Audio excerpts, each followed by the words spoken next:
Hello student, good morning. Today once again I will start integrated equation for first order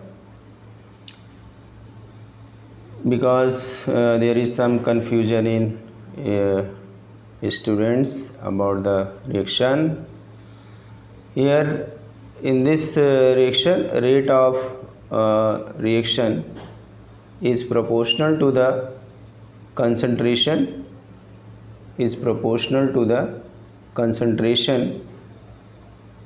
of the reactant, or you can say rate of reaction. This rate of reaction is proportional to first power of concentration of the reactant R. Now you can see here R is equal to R gives P, R for reactant, P for product. Here rate you can write here dr upon dt is equal to kr. Okay, this is the general equation. Now you can write this like this: dr upon r is equal to minus k dt. Okay, here concentration of reactant is increasing, so here is minus also. Okay, now on integrating both side, what we find, when you integrate on both side, you will find that ln r equal to minus kt plus I. This is the integrated equation, where I is the constant of the integration and its value is determined easily. How? If you take t is equal to 0 and r is equal to r naught, where r naught is the initial concentration, ये जो हमारा integrate करने पे दोनों side में, इस equation के दोनों साइड में इंटीग्रेट किए हैं, तो हमें यहाँ से मिला है ln r equal to minus K T plus I. अब यहाँ से फिर हम जब i क्या है, एक इंटीग्रेशन कांस्टेंट है और इसकी वैल्यू हम आसानी से डिटरमाइन कर सकते हैं. ये कब होगा? जब हम t इक्वल टू आर ले लेंगे और r equal to initial R naught ले लेंगे, तो उस कंडीशन में r क्या होगा? आर नाट एक इनिशियल कंसंट्रेशन ऑफ रिएक्टेंट होगा. अब इस वैल्यू को उठा करके हमें इस इक्वेशन में रखना है. तो हम इस इक्वेशन में हम जब रखेंगे तो क्या मिलेगा हमें? हम जब इस इक्वेशन में इसे रखेंगे तो ये हमें मिलेगा ln r naught k into 0 plus I. Okay, तो ln r equal to I. Okay, अब यहाँ पे i की वैल्यू क्या आ गई? ln r नाट आ गई. अब इस i की वैल्यू को उठा करके हम रख देंगे सीधे इस इक्वेशन में. i की जगह पे हम क्या रख देंगे? ln r नाट रख देंगे. तो हमारा जो इक्वेशन हो जाएगा सब्स्टिट्यूट करके ये हो जाएगा. अब इस इक्वेशन को हम थोड़ा चेंज कर सकते हैं. के टी इक्वल टू जो हमारे सेम वैल्यूज़ हैं एक साइड में कर लेंगे. एक साइड में करेंगे तो क्या होगा, ज़रा देखते हैं. यहाँ पे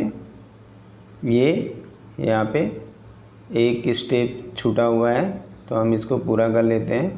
तो यहाँ से हमारा हो जाएगा के टी इक्वल टू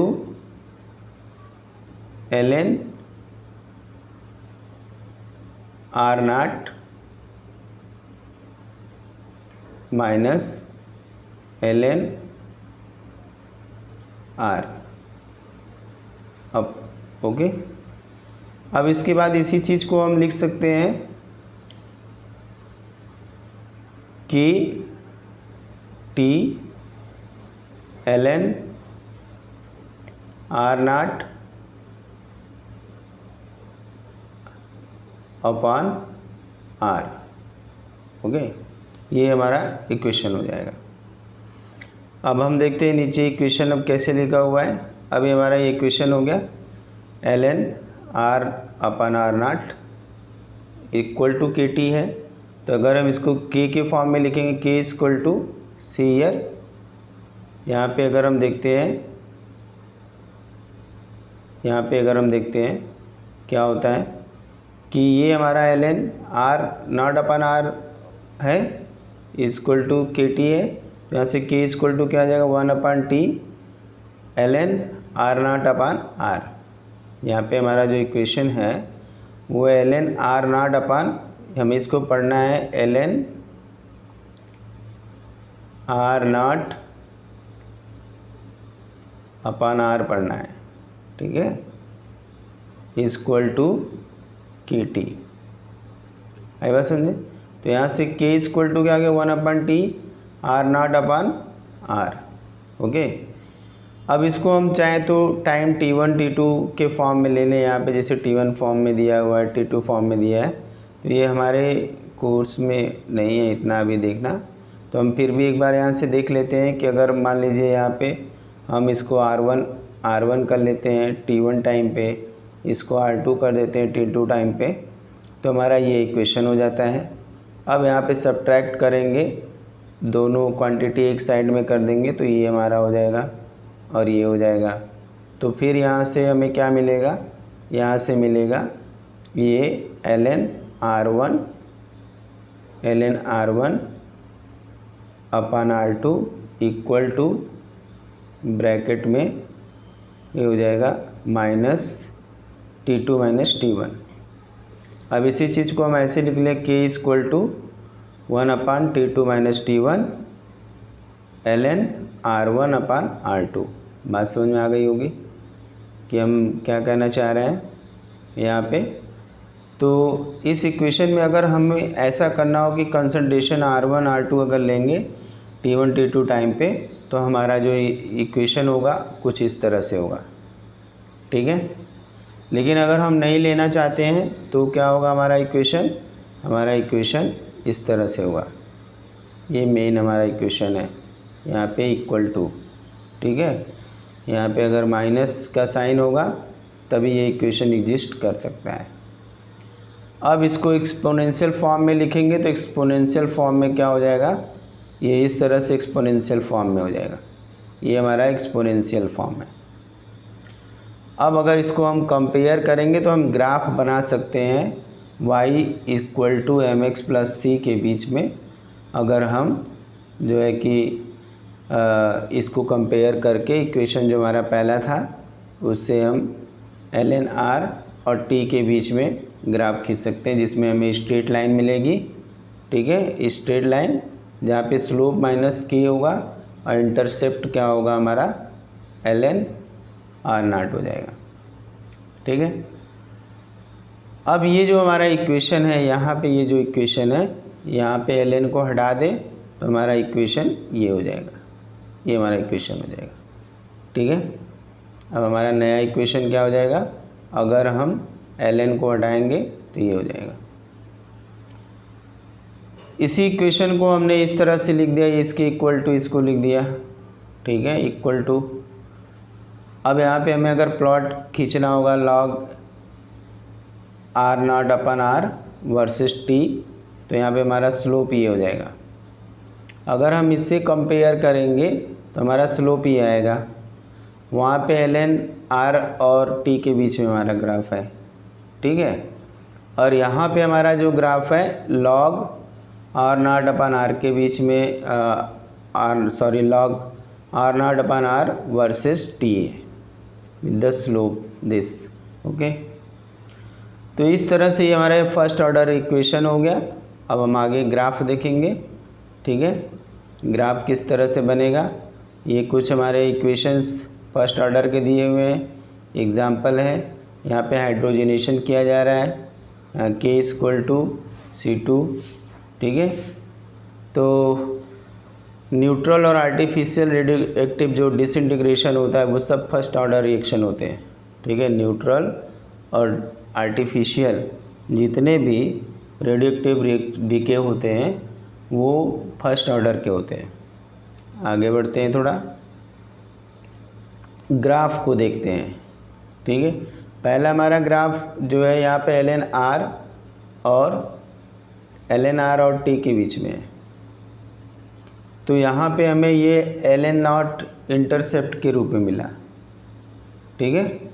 और ये के माइनस स्लोप हो गया, ठीक है। तो ये ग्राफ हो गया। लेकिन अगर इसी ग्राफ को लॉग के फॉर्म में निकालेंगे, यहाँ पे जो लॉग दिख रहा है, तो ये हमें ओरिजिन से जाता हुआ स्ट्रेट दिखाई देगा।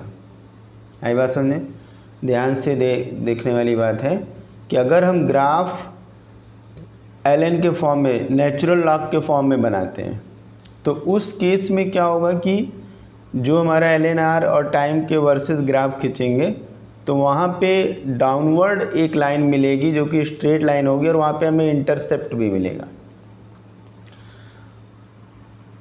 ठीक है। और जब हम ये हमारा जो प्लॉट बनाया गया है वो y equal to mx plus c के बेस पे बनाया गया है, ठीक है। ये जो हमारा ग्राफ है वो इस बेस पे बना है, ठीक है। तो यहाँ पे हमारा ये जो c है ये स्लोप है, ठीक। लेकिन अगर इसी को हम लॉग के फॉर्म में ले लें, लॉग के फॉर्म में ले लें, तो यहाँ लॉग के फॉर्म में इसका इक्वेशन इस तरह से मिलेगा, और ये जो स्लोप है वो हमें देगा जो है कि k/2.303 की वैल्यू देगा। तो इस तरह से हम स्लोप के माध्यम से ही जो है कि k की वैल्यू निकालेंगे। लेकिन कंडीशन दो जगह अलग अलग है। अगर एक नेचुरल लॉग के फॉर्म में लेंगे, नेचुरल लॉग के फॉर्म में लेंगे तो हमारा ग्राफ ऐसा होगा, और अगर हम लॉग के फॉर्म में लेंगे तो हमारा ग्राफ ऐसा होगा। तो हमने फर्स्ट ऑर्डर रिएक्शन का इंटीग्रेटेड इक्वेशन भी देख लिया, एग्जाम्पल भी देख लिया, ग्राफ के फॉर्म में रिप्रेजेंटेशन देख लिया। ये तीनों बातें ध्यान में होनी चाहिए। क्यों होनी चाहिए?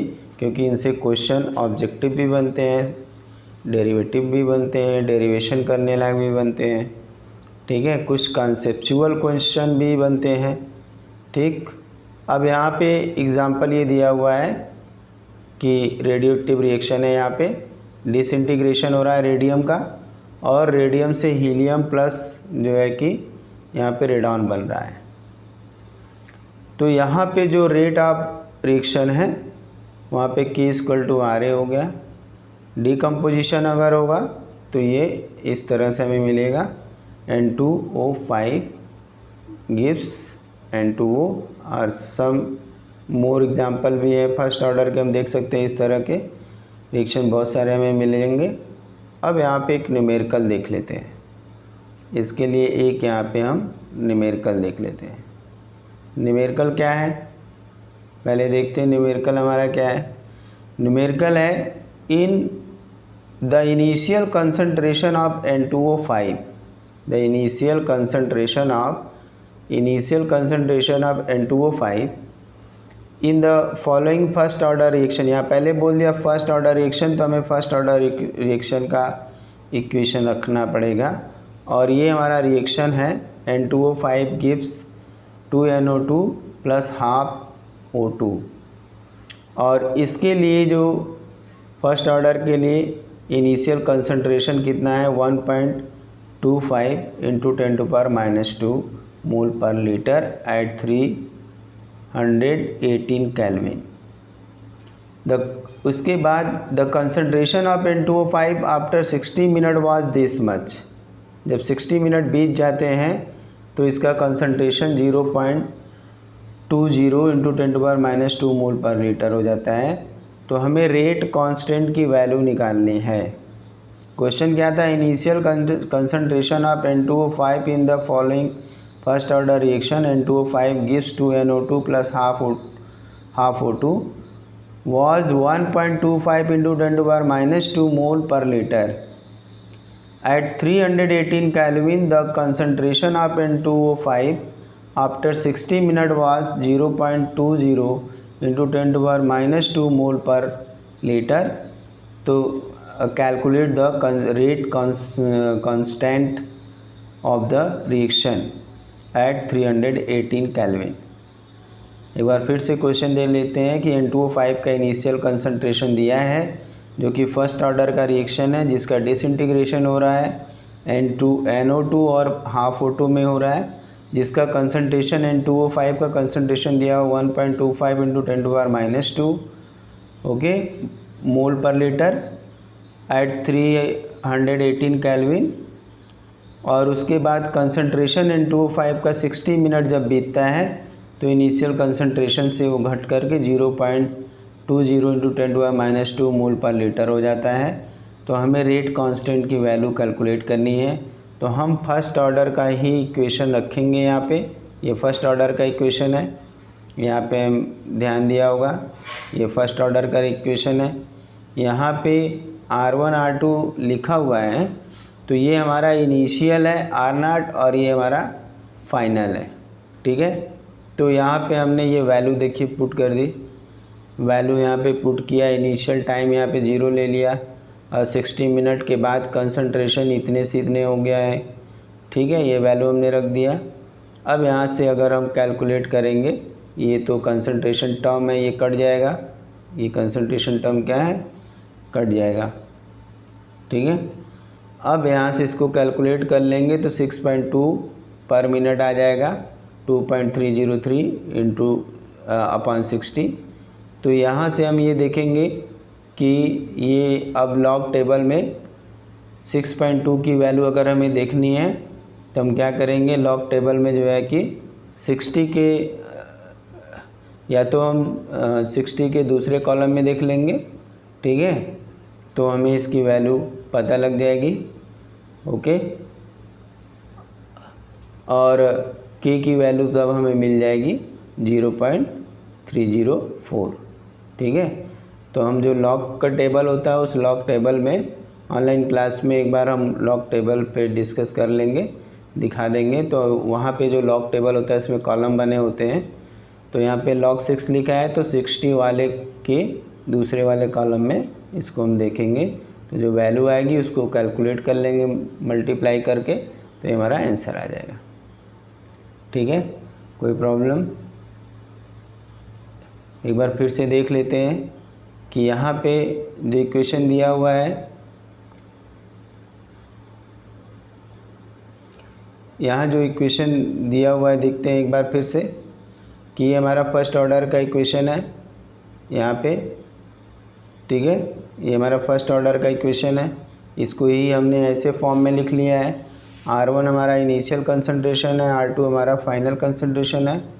वैल्यू यहाँ पुट कर दिया, ये यूनिट कट गए, इसको हमने कैलकुलेट कर लिया तो हमारा ये 6.2 आया। ठीक है, अब इसका लॉग वैल्यू देख लिया टेबल में, 60 के दूसरे वाले कॉलम में जो वैल्यू आई उसको मल्टीप्लाई करके 60 से डिवाइड कर दिया, तो ये हमारा आंसर हो गया। आई बात समझ में? तो इसके बेस पे जितने भी क्वेश्चन होंगे उसको देख लीजिएगा, क्योंकि फर्स्ट ऑर्डर से के इक्वेशन पे न्यूमेरिकल ज़रूर होते हैं और वैल्यू पुट करने में ही गलतियां होती हैं जिससे कि न्यूमेरिकल गलत हो जाते हैं। अदरवाइज़ बहुत आसान न्यूमेरिकल आते हैं, बस समझने की देर है, सारा आसानी से न्यूमेरिकल सॉल्व हो जाएगा। ठीक है, अब इसके बाद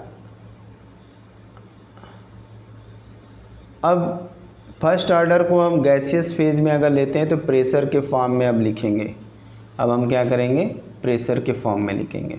अभी हम लोगों ने जो है कंसंट्रेशन को लेकर के किया है, अगर गैसियस फॉर्म में रिएक्शन है तो प्रेशर के फॉर्म में किस तरह से होगा। तो पहले हम कंसिडर करते हैं एक रिएक्शन को। रिएक्शन क्या है, A गिव्स B + C।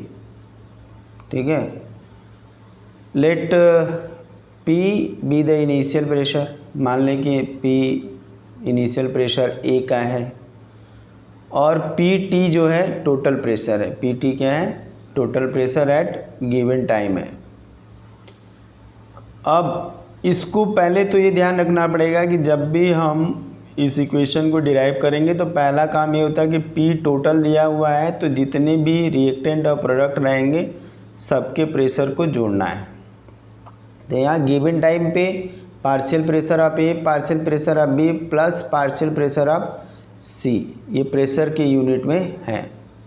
बात समझ आई नहीं? पहले हमने कह दिया कि अगर रिएक्शन गैसियस फेज में है, फर्स्ट ऑर्डर का रिएक्शन है, तो उसका डेरिवेशन थोड़ा सा डिफरेंट होता है, बाकी सारी चीज़ें वही होती हैं, कोई डिफरेंट नहीं होती हैं। जैसे हमने मान लिया कि let P I is the B the initial pressure of A, और you can say P A is the initial pressure of A, और you can say P I B the, यहाँ पे हम पी आई ही ले लेते हैं initial pressure of A, और partial pressure जब लेना होगा तो हम पी ए के फॉर्म में ले लेंगे। पी टी हमारा क्या है, total pressure at given time. यहाँ पे इंटीग्रेटेड इक्वेशन को निकालने से पहले हमें टोटल प्रेशर निकालना पड़ेगा। टोटल प्रेशर क्या होगा, partial pressure of A, partial pressure of B, partial pressure of C. ये प्लस ही हो जाएगा क्योंकि एक ही कंटेनर के अंदर हैं, सभी प्रेशर एग्जर्ट कर रहे हैं। ठीक है, अब इसके बाद क्या होगा कि हम यहाँ पे P A, P B, P C क्या है हमने बता दिया कि ये पार्शियल प्रेशर है ए बी सी का रिस्पेक्टिवली। अब ये मान लिया कि कुछ समय के बाद प्रेशर घट गया, एक्स जो है कि यहाँ पे प्रेशर एक्स एटम में भी decrease in pressure of A के प्रेशर में इतनी कमी हो गई एट गिवन टाइम, ऐसा सपोज कर लिया। 1 mole of each B and C being form. अब वहाँ पे 1 मोल अकॉर्डिंग टू इक्वेशन ये सारी चीज़ें लिखते हैं जो हमने ऊपर इक्वेशन लिखा था, ए गिव्स बी प्लस सी। यहाँ पे जो इक्वेशन लिखा हुआ है उसी बेस पे यहाँ पे 1 है तो ये 1 मोल हम इसको ले लिए। ठीक है, तो पहले initial T equal to time मान लिया कि रिएक्शन स्टार्ट नहीं किया तो उसमें प्रेशर था पी आई। ठीक है, प्रेशर क्या था, पी आई। और वहाँ पे जो वॉल्यूम बी का प्रेशर और सी का प्रेशर क्या होगा, 0, क्योंकि अभी हमने रिएक्शन स्टार्ट किया है, कम्प्लीटली स्टार्ट नहीं किया, अभी टी इक्वल टू 0 है। लेकिन जैसे एट टी टाइम होगा, कुछ समय बीतेगा तो एक्स एटम या 1 मोल कह सकते हैं इसका बना, और चूँकि हमें प्रेशर के फॉर्म लेना है तो एक्स ले लेंगे। अगर कंसंट्रेशन के फॉर्म में लेते तो 1 मोल ले लेते या एक्स मोल ले लेते, सिंपल सी बात है। तो अब यहाँ पे क्या हो गया कि एक्स एटीएम इसका प्रेशर हो गया, एक्स एटीएम इसका प्रेशर हो गया। अब यहाँ पे पी आई क्या है, इनिशियल प्रेशर है टी इक्वल टू 0 है। टोटल प्रेशर हमें निकालना पड़ेगा। अब टोटल प्रेशर निकालने के लिए क्या करेंगे, इधर इधर जो दोनों प्रेशर दिए हुए हैं इन सारे प्रेशर को ऐड कर दिए। तो ऐड करने पे क्या होगा कि यहाँ पे एक एक्स कट जाएगा, तो यहाँ से हमारे पास क्या बचेगा, पी आई प्लस एक्स बचेगा। तो यहाँ से हम एक्स की वैल्यू अगर निकालेंगे तो P T minus P I हो जाएगा। एक बार ध्यान से सुने, यही इक्वेशन लिखना बहुत इम्पॉर्टेंट होता है। अगर इक्वेशन लिखने में कोई गलती हो गई तो न्यूमेरिकल गलत हो जाएंगे, जबकि बहुत बहुत ईजी न्यूमेरिकल है, बहुत आसानी से इसे हम कर सकते हैं। इसको करने के लिए बस हमें ध्यान रखना है कि हमें एक बार पी टोटल निकालना है। अब अगर एक बार फिर से शुरू से हम इसको देखते हैं स्टार्ट से कि कैसे ये इक्वेशन आएगा प्रेशर के फॉर्म में। ठीक है, अब यहाँ हमने क्या ले लिया, gaseous order, first order gaseous reaction ले लिया। गैसियस फेज में रिएक्शन हो रहा है तो हम प्रेशर के फॉर्म में निकालेंगे। ठीक है, हम अभी तक जो है फर्स्ट ऑर्डर रिएक्शन जो निकाले थे वो था कंसंट्रेशन के फॉर्म में। अब जो हम निकालने जा रहे हैं वो क्या है, प्रेशर के फॉर्म में। और हमने एक एग्जांपल लिया है कि ए एक रिएक्टेंट है जो बी प्लस सी में टूट रहा है। अब यहाँ पे हम एक मान लेंगे कि पी आई इनिशियल प्रेशर है ए का, और पी टी जो है टोटल प्रेशर है एट गिवन टाइम। ठीक है, अब इसको अगर इंटीग्रेटेड इक्वेशन निकालना है तो सबसे पहला काम होगा टोटल प्रेशर निकालेंगे। तो टोटल प्रेशर क्या होगा, पी टोटल इक्वल टू यहाँ से पी ए, पी बी और पी सी।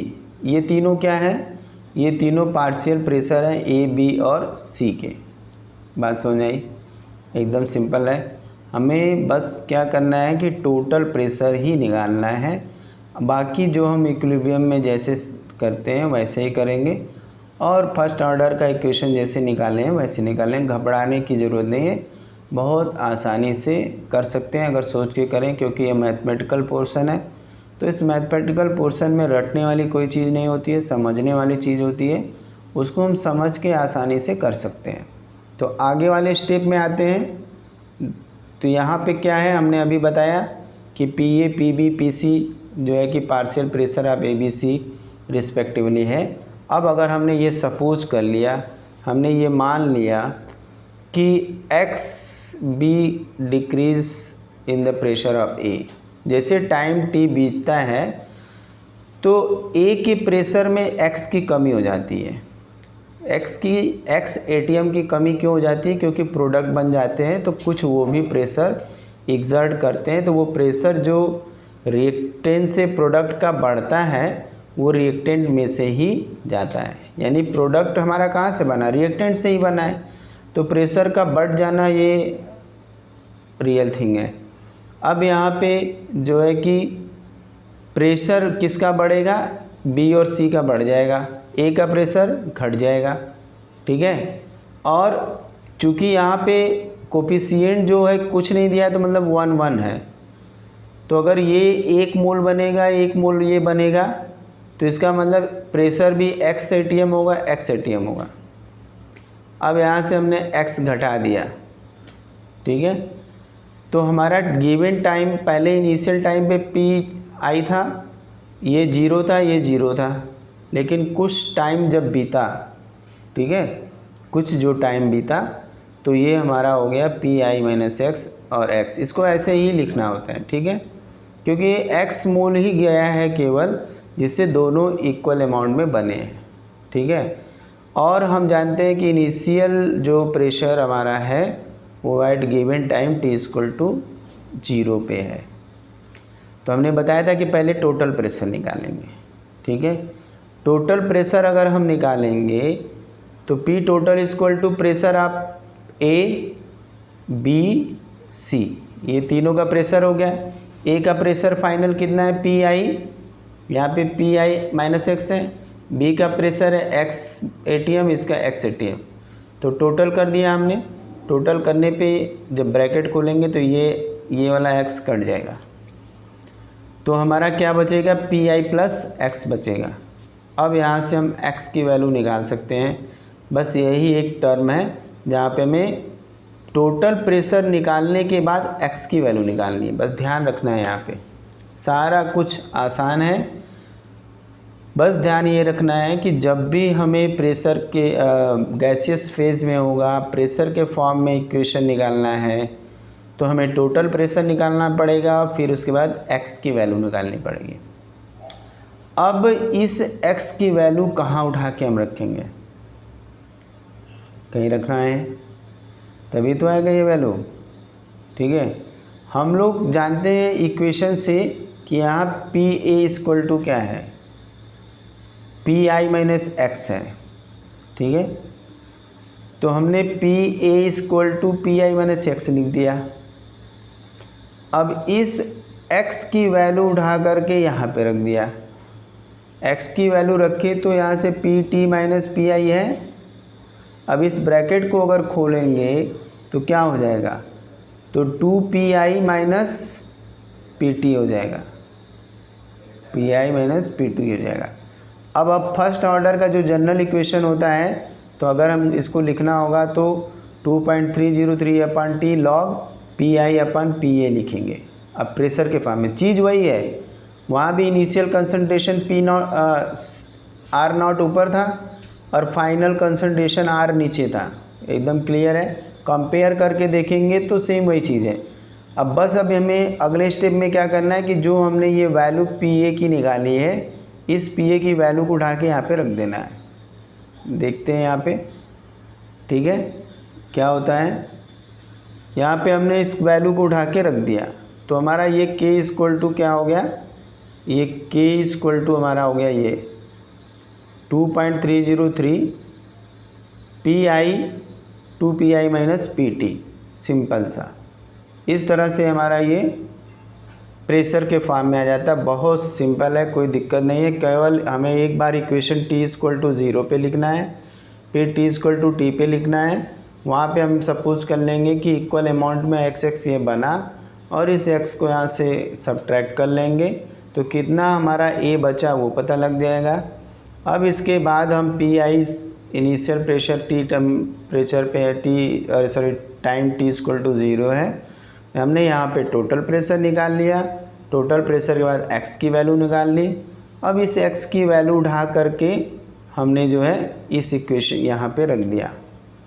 अब x की वैल्यू यहाँ पे रख दिया तो हमें ये मिल गया और इसको कैलकुलेट किया तो PA = इतना आ गया। तो ये हमारा ये जनरल इक्वेशन है, ठीक है, जनरल इक्वेशन। इस जनरल इक्वेशन को हमने यहाँ पे लिख दिया 2.30T/T log PI/PA। K = क्या आ जाएगा 2.30T log PI और 2PI - PT, ये हमारा फाइनल इक्वेशन हो गया। तो आज हमने फर्स्ट ऑर्डर रिएक्शन को एक बार फिर से ग्राफ के सहित और प्रेशर के फॉर्म में देख लिया। कल हम नेक्स्ट टॉपिक के पर चलेंगे। हाफ लाइफ हमें देखना है, जीरो ऑर्डर के लिए हाफ लाइफ क्या होगा, फर्स्ट ऑर्डर के लिए हाफ लाइफ क्या होगा। Thank you for watching video. Okay.